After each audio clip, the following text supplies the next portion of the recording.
మీకు స్తోత్రం చేస్తున్నాము.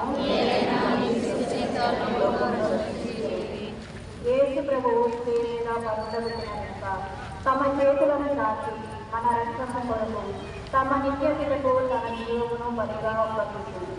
ఆ కిరాతకులు ఇనుప మొలల చేత వారిని సేవకు అడ్డగొట్టి ఆ సేవను నాటి అవమానకరమగు ఆ ప్రాణం మీద వారిని మహావేదనముతో సావవలసినట్టు విడిచి ధ్యానించడముగా. నా రక్షకుడైన యేసువా, నా హృదయమును ఈ తిరుపాదములకు అడ్డగట్టి అది ఇక ఎన్నటికీ మేము విడవకుండా ఉండటము నిరంతరము ఈ పాదములను కాచుకొని ఉండినట్టు చేయండి. నా కన్నా మిమ్మను అధికముగా ప్రేమిస్తున్నాను.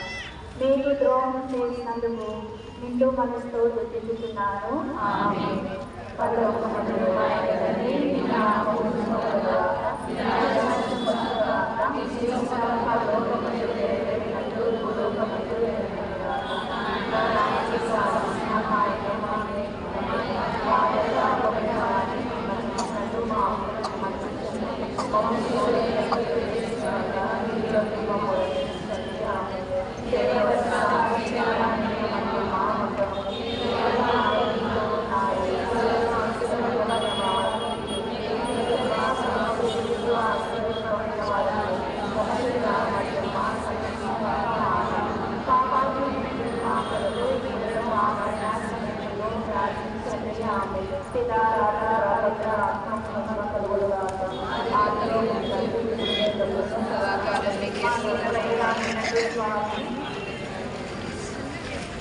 Amen.